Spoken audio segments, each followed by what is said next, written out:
RJ unexpectedly returns to help Eric, but he also has a big secret. The Forrester mansion had never felt so quiet.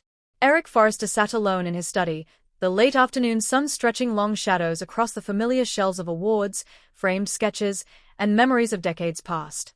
The house still stood tall and proud, but its patriarch felt every one of his years pressing down on him. His hands trembled slightly as he lifted a sketchbook, one he hadn't opened in weeks. Once upon a time, inspiration had flowed effortlessly. Fashion had been his language, his heartbeat, his legacy. Now, even holding a pencil felt like lifting a weight too heavy to bear. Donna Logan had begged him to rest. Ridge had urged him to step back. Brooke had offered her gentle smiles and carefully chosen words. Everyone meant well, but Eric hated the way they all looked at him now. Like he was already fading. He closed the sketchbook with a sigh just as the front door opened downstairs. Voices echoed faintly, surprised, confused, emotional. Eric frowned. He hadn't been expecting anyone. Moments later, soft but purposeful footsteps approached the study door. Before Eric could speak, the door slowly creaked open. "Granddad." Eric's breath caught. He looked up, and for a second, he thought his tired mind was playing tricks on him.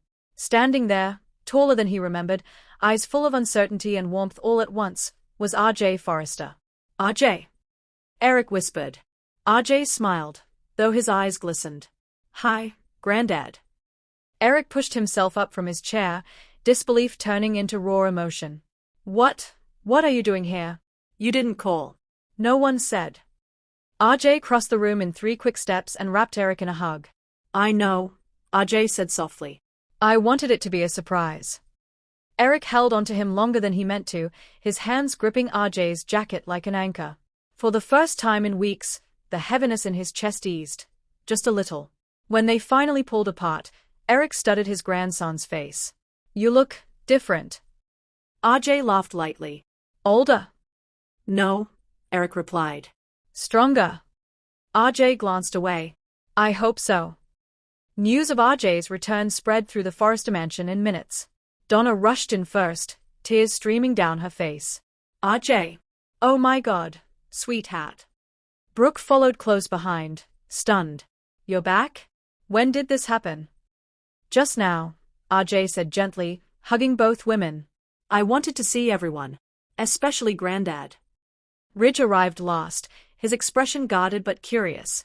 He hadn't expected to see his youngest son standing in Eric's study like he'd never left.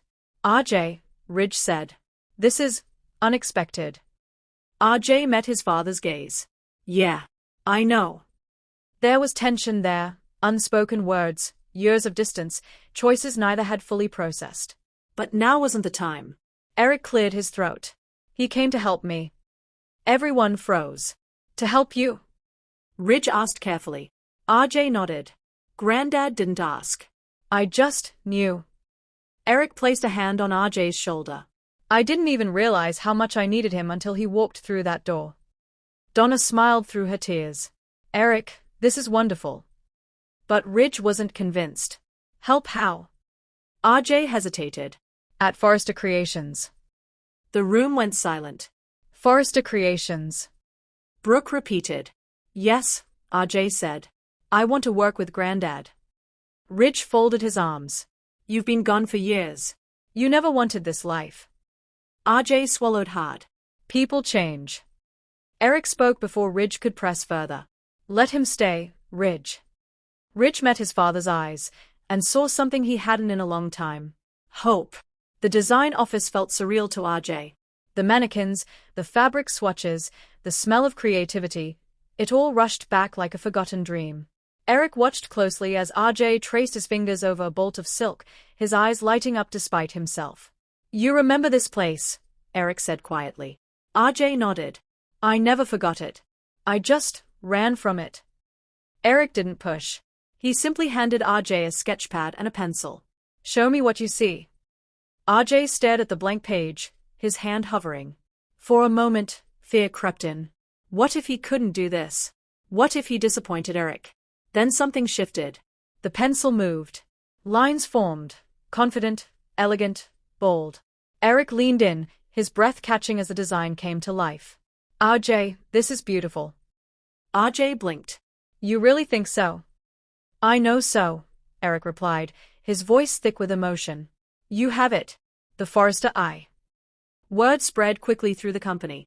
Employees whispered, speculated, wondered what RJ's sudden return meant.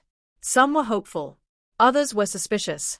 And one person, watching closely from afar, felt a chill run down her spine. Steffi Forrester. Steffi stood outside the design office, arms crossed, watching RJ and Eric laugh together like time hadn't passed. Something didn't sit right. Since when does RJ care about Forrester Creations? She muttered. Hope approached, curiosity written across her face. Maybe he just wants to help Eric. Steffi shook her head. People don't disappear for years and suddenly come back without a reason. Hope frowned. That's harsh. Or realistic, Steffi replied. This company is fragile right now. Eric's health, Ridge's leadership, everything. We can't afford surprises. RJ stepped out of the office just then and caught Steffi staring. Hey, Steffi, he said warmly. She forced a smile. RJ. Welcome back.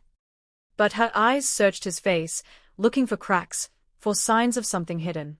She was right to look. RJ was hiding something. Late that night, RJ sat alone in the guest room at the mansion, staring at his phone. A message glowed on the screen.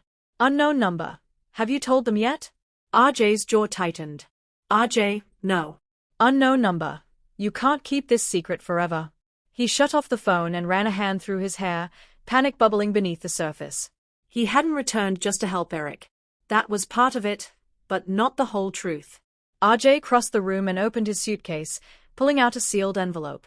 Inside were medical documents, legal papers, and one photograph. A photo of himself, standing in a hospital room, beside a woman holding a newborn baby. RJ's voice broke as he whispered, I'm sorry, Granddad. As days passed, RJ became Eric's shadow. They sketched together, argued over fabric choices, laughed about old memories. For the first time in months, Eric seemed alive again. His energy returned in small bursts, his passion reignited. But the illness still lingered. Donna noticed it first, the way Eric's hands shook more often, the way his eyes clouded with pain when he thought no one was watching. One afternoon, Eric collapsed in the design office. RJ caught him just in time. Granddad! RJ shouted as Ridge and Brooke rushed in. Eric was rushed to the hospital, fear gripping the entire family. In the waiting room, RJ sat alone, guilt crushing him. This wasn't how things were supposed to go. Steffi approached him quietly. You okay? RJ shook his head. No. She studied him closely. You're carrying something heavy. RJ looked up, eyes full of pain.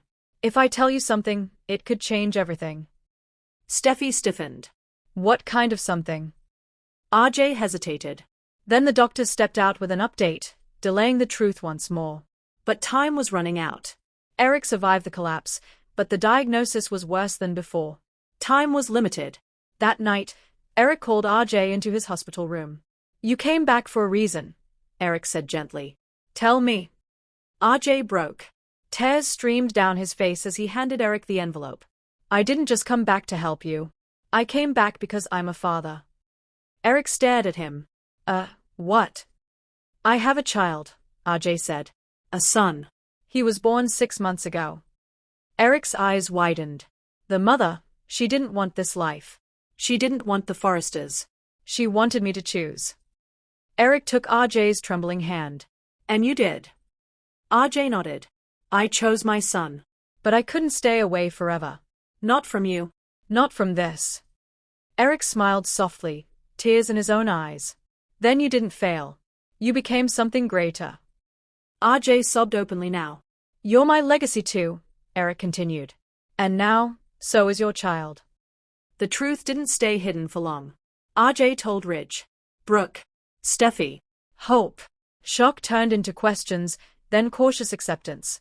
Ridge struggled, but eventually pulled his son into a hug. You should have told me. I was scared, RJ admitted. Steffi, surprisingly, became his fiercest defender. He stepped up. That matters. And Eric? Eric asked for one thing. A final collection. Designed by him. With RJ by his side.